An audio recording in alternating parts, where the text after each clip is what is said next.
নমস্কার বন্ধুরা, ঝর্ণাস kitchen and blogs lifestyle চ্যানেলে আপনাদের সবাইকে ওয়েলকাম। আজ আমি সুস্বাদু ডিমের কারির রেসিপি আপনাদেরকে বানিয়ে দেখাবো। বন্ধুরা, আমি ইউটিউব চ্যানেলে নতুন মেম্বার, তাই ভিডিওটি ভালো লাগলে প্লিজ লাইক, শেয়ার, কমেন্ট করবেন আর সাবস্ক্রাইব করে পাশে থাকা বেল আইকনটিকে ক্লিক করবেন। তো চলুন দেখা যাক আজকে কিভাবে আমি ডিমের কারি বানাই। প্রথমেই আমি ডিমগুলোকে ভালোভাবে সিদ্ধ করে খোসা ছাড়িয়ে রেখেছি। ডিমের কারি বানানোর জন্য লাগছে আলু, টমেটো, পেঁয়াজ, আদা,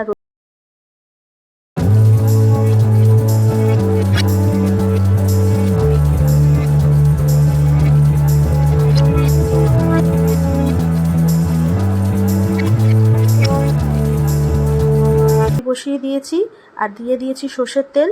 এবার একে একে আলুগুলো দিয়ে ভালো করে লাল করে ভেজে নেব। আলুগুলো ভাজার সময় দিয়ে দিলাম হলুদ আর লবণ। এবার আলুগুলো লাল লাল করে আমার ভাজা হয়ে গেছে, আলুগুলোকে তুলে নেব। আলু ভাজার তেলেই একে একে ডিমগুলো দিয়েও আমি ডিমগুলোকে ভালোভাবে ভেজে নেব।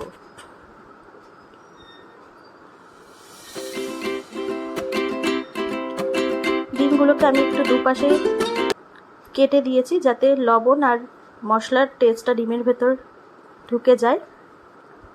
ডিমগুলো লাল করে ভাজা হয়ে গেছে, তুলে নিলাম। দিয়ে দিলাম আর একটু তেল।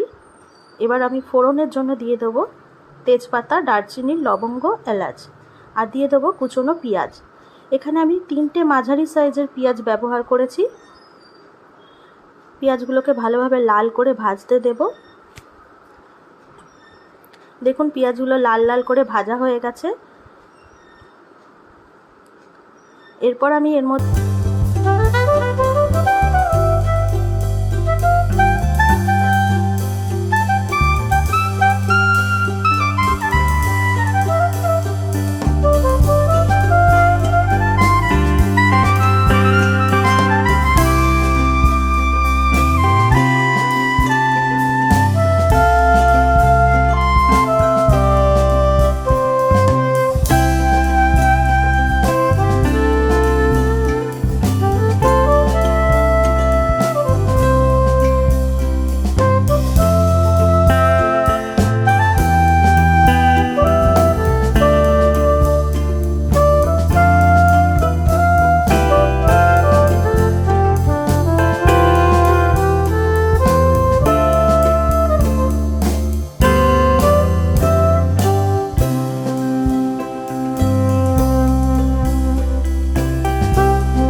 আস্তে আস্তে মশলা থেকে তেলও ছেড়ে গেছে।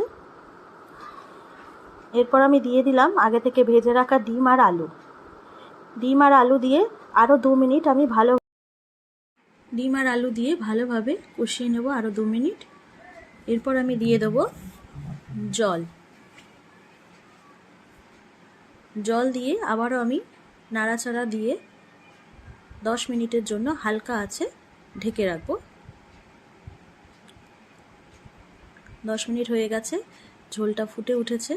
দেখুন আলুগুলোও সিদ্ধ হয়ে গেছে।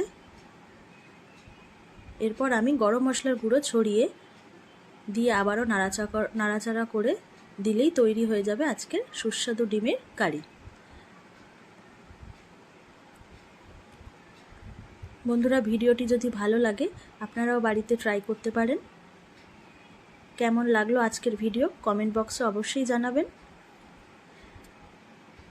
সুস্বাদু ডিমের কারি আপনারা গরম গরম ভাতের সাথে পরিবেশন করতে পারেন। আজকের মতো এখানেই শেষ, দেখা হবে অন্য কোনো ভিডিওতে।